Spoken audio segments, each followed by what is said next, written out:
Boa noite, Emanuel, Léo Figueiredo, aos amigos aqui da Itatiaia, que nos acompanha a turma do bate-bola, a delegação do Atlético desembarcando do aeroporto do Galeão, no Rio de Janeiro. Voo fretado deixou Confins por volta de 5 horas da tarde e agora os atletas seguem para o Hotel Marriott, que fica na praia de Copacabana. Local de concentração para o jogo deste sábado, 9 da noite, tem Galo e Vasco da Gama, o duelo de alvinegros, no estádio de São Januário. 22 pontos separam Atlético e Vasco da Gama. O Galo é o quarto colocado, o Vasco está hoje na zona do rebaixamento do Campeonato Brasileiro. Mas o discurso no Atlético é de muita precaução, muito respeito ao time comandado pelo experiente Vanderlei Luxemburgo. Como a gente conhece, Luxemburgo vai fazer aí motivação, palestra para os jogadores do Vasco desbancarem o Galo, que é o favorito no confronto, e o Atlético sabe que tem que respeitar o Vasco e, lógico, fazer a parte dele. Vencer o seu jogo e não ficar pensando muito nos adversários, né? O Atlético, se conseguir aí, tem uma tabela sem confrontos diretos. Os outros, Internacional, São Paulo, Flamengo, que hoje estão acima do Atlético, vão se enfrentar aí pelo caminho. Então, fatalmente vão perder pontos. O Galo tem que fazer a parte dele e esquecer dos adversários. Amanhã mesmo, o Galo já vai entrar em campo sabendo do resultado do São Paulo, que recebe o Coritiba às 7 da noite. E depois o Galo observa domingo o Flamengo, que vai enfrentar o Atlético Paranaense em Curitiba, e o Grenal, né? Tem o Internacional contra o Grêmio lá no estádio Beira-Rio. Por falar nisso, o Atlético tem para esse jogo a volta importante do Jair. Pensando em si, o Atlético vem reforçado para esse duelo. O Jair, que estava suspenso, não enfrentou o Grêmio. Será que o Jair vai como o segundo volante mesmo, junto com o Alan, e aí sairia um dos zagueiros? O Hever, o torcedor vai se lembrar, no intervalo do jogo contra o Grêmio ele saiu com uma indisposição, mas treinou normalmente ontem e hoje. Está relacionado o Hever. Se o Hever estiver inteiro, sairia o Igor Rabelo. Se não, o Igor Rabelo mantido, o Hever ficaria como opção. Tem também a possibilidade do Sampaoli manter o esquema com os 3 zagueiros. Aí, nesse caso, eu acredito que o Jair ganharia a vaga do Alan no meio-campo atleticano. Mas são conjecturas, né? O que pode acontecer aí no time para esse duelo contra o Vasco da Gama. São 23 jogadores relacionados e a ausência do atacante Marquinhos. Marquinhos, que tem propostas de empréstimo. Entre essas propostas, a principal delas é do Áustria Viena, time da Áustria. Seria empréstimo de 1 ano com opção de compra. E até por conta dessa situação, o Marquinhos não está relacionado para o jogo. Ficou em Belo Horizonte. E quem entra na vaga do Marquinhos é o atacante Savinho, né? Estava até desaparecido aí dos últimos jogos, até do banco de reservas. Savinho, de 17 anos, joia da base do Atlético, vai como opção no banco de reservas. O Diego Tardelli segue fora. Sendo assim, o Galo, com Everson, Rafael e Vitor, são os 3 goleiros. Para as laterais tem Arana, Guga e Mariano. Para a zaga, Alonso, Igor Rabelo, Hever e Gabriel. Para o meio campo, Alan, Jair, Caleb, Dylan, Alan Franco, Johan e Natan. E opções de ataque, Keno, Eduardo Vargas, Savarino, Marrone, Sacha e o Savinho, como destacamos anteriormente. O Atlético, que depois do Vasco da Gama tem na sequência 2 jogos em Belo Horizonte. Terça-feira da próxima semana recebe o Santos, muito possivelmente o Santos todo reserva, pensando na final da Libertadores, que será na mesma semana, no sábado seguinte. E depois do Santos, o Galo também tem um jogo em casa contra o Fortaleza. Hoje o Igor Rabelo, zagueiro, foi o entrevistado. Trouxemos ele no Rádio Esportes e ele disse o seguinte, que esses próximos 3 jogos são considerados fundamentais no grupo de jogadores com a comissão técnica do Sampaoli para o Atlético seguir forte para o título. Se conseguir os 9 pontos, vencer Vasco, Santos e Fortaleza, o Galo vai estar muito forte após o próximo fim de semana nesta busca pelo título. Mas vamos trazer informações do Vasco da Gama. O Wellington Campos está chegando com tudo direto do Rio de Janeiro, Wellington. Então, meu querido Cláudio Rezende, turbulência política nesta sexta-feira. O juiz Paulo Roberto Correia, ele suspendeu a posse dos novos conselheiros e também de Jorge Salgado, novo presidente. Porém, o Vasco diz que ele deveria ser considerado impedido, uma vez que ele é sócio do clube e participou, inclusive, da campanha de um candidato derrotado na eleição. Tirando isso aí, com relação ao time, o que interessa ao torcedor do Vasco da Gama é que o técnico Vanderlei Luxemburgo terá as voltas do Henrique na lateral esquerda, do Bruno Gomes no meio-campo e o Martim Benítez no meio também.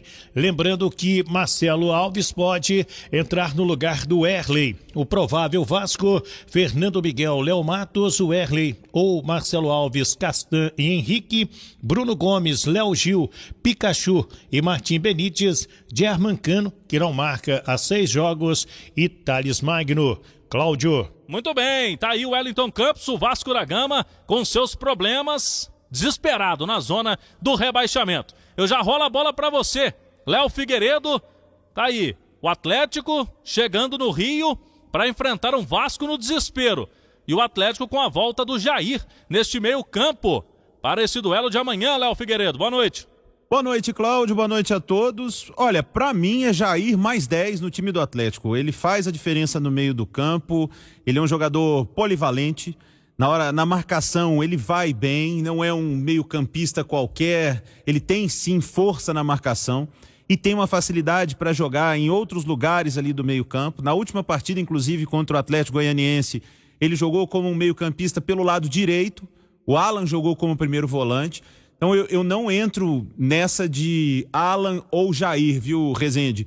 Para mim tem que jogar os dois. A boa apresentação contra o Atlético Goianiense mostra que o Atlético com o meio-campo, com o Jair tendo mais facilidade, mais liberdade para sair, o Alan ficando mais, protegendo um pouco mais o lado esquerdo, para o Arana jogar, mas o Arana jogar mais como lateral esquerdo também, fazendo funções de lateral esquerdo, com o Johan compondo ali o restante do meio-campo com esses dois, no 4-3-3 do Sampaoli, né? Porque lá na frente é Keno, Savarino e Vargas, isso não tem mudança. Para mim é a melhor formação. Como jogou contra o Atlético Goianiense, controlou todo o jogo. O Vasco não vive um bom momento. O Vanderlei Luxemburgo chegou, tentou dar um choque, uma animada na rapaziada, mas foi uma vitória para cima do Botafogo. Depois um futebol que continua pobre no Vasco, na zona de rebaixamento. Então, imagino que o Atlético tem e deve controlar o jogo como fez contra o Atlético Goianiense. E para isso, a melhor formação é com Alan e Jair, os dois no meio-campo, viu, Rezende? Muito bem. O Atlético que comunicou hoje uma mudança na estrutura do seu departamento de comunicação. Foi demitido após 20 anos de clube o diretor de comunicação Domênico Bering. Era o mais antigo dos diretores do Atlético e, de acordo com um comunicado oficial do Galo, a consequência, né, da demissão é a mudança na administração do clube, que tem procurado montar um time de dirigentes alinhados com o perfil e com o modelo de gestão. Pelo Twitter pessoal, o Domênico diz que sai com o dever cumprido nesses anos de Atlético, conviveu aí com 6 presidentes, foram conquistas de títulos importantes e nesse período aí fortaleceu bastante tanto as redes sociais do Atlético, que conseguiram números expressivos, até premiações aí na América Latina, né, nos principais clubes no Twitter, também no Instagram, e fortaleceu a TV Galo, a TV institucional do clube. Toda a sorte aqui da equipe da Itatiaia para o futuro aí na carreira ao Domênico Bering. E já apuramos o seguinte, Emanuel, André Lamounier, que é proprietário da revista Encontro, terá uma reunião semana que vem com o presidente Sérgio Coelho, que pode selar essa contratação para ser o novo diretor de comunicação do Atlético, André Lamounier. Sobre o time da base, hein? O Galo viajou hoje para Curitiba, time sub-20, com o sonho da conquista do Campeonato Brasileiro da categoria. Jogadores chegando a Curitiba amanhã cedo. Tem um treino no CT do Curitiba, o técnico Marcos Valadares. ajustando os detalhes finais, o Atlético Paranaense perdeu o jogo de ida, então possivelmente vai vir para cima do Galinho. 2-1 no Sesc Venda Nova, e para o torcedor do Atlético ficar ciente aí do regulamento, qualquer vitória por um gol do Atlético Paranaense leva a decisão para os pênaltis. O Galo joga pelo empate. Não pode perder por mais de um gol de diferença no tempo normal, senão já fica derrotado ali mesmo. O Galo joga pelo empate ou, lógico, a vitória para conquistar o título do Brasileiro Sub-20. Jogo 8 horas da noite, domingo. A Itatiaia, portanto, com o Atlético em dose dupla no fim de semana. Amanhã, 9 da noite, Galo e Vasco em São Januário pelo Campeonato Brasileiro, e no domingo, 8 da noite, vamos transmitir também esse duelo aí entre Galo e Atlético Paranaense, valendo o título. É jogo do troféu no CT do Caju, em Curitiba, Emanuel. O Cláudio Rezende, o presidente do Atlético, está fazendo as alterações, as modificações prometidas. Vai haver dispensas, contratações, e hoje foi a demissão do Domênico Behring, que durante 20 anos prestou bons serviços ao Atlético, uma figura competente, muito educada, sempre atendeu a imprensa com toda a cortesia. O Domênico fez uma ligação para a Rádio Itatiaia para agradecer a equipe de esportes, e essa convivência de 25 anos, ela vai permanecer como uma grande amizade. Mas o André Lamonier já trabalhou no Atlético na época em que o Sérgio Coelho, lá do Minas, que o Sérgio Zeck, ele passou pelo Atlético nessa função de diretor de comunicação, não ficou muito tempo. Mas tudo indica, pela atuação dele na campanha do Sérgio Soares sobre a eleição no Atlético, que foi até muito tranquila, isso vai ser consumado, vai ser anunciado nas próximas horas. Sobre o jogo contra o Vasco da Gama, há um desejo de que haja um bom jogo em São Januário. Por quê? As duas equipes precisam mais do que nunca de 3 pontos. O Vasco para fugir da ameaça do rebaixamento. O Vasco está namorando a Série B do Campeonato Brasileiro desde muito tempo na Série A. Perdendo, ganhando jogos, mas nesse momento figurando entre os 4 últimos colocados. E o Atlético também, mais do que nunca, precisando dos 3 pontos. Por quê? O Atlético trazendo uma vitória de São Januário, faz 2 partidas em casa e esperando o resultado de outras equipes, a situação pode se modificar muito e ficar mais claro o caminho para chegar na ponta do Campeonato Brasileiro. Turma do Bate-Bola pela Itatiaia.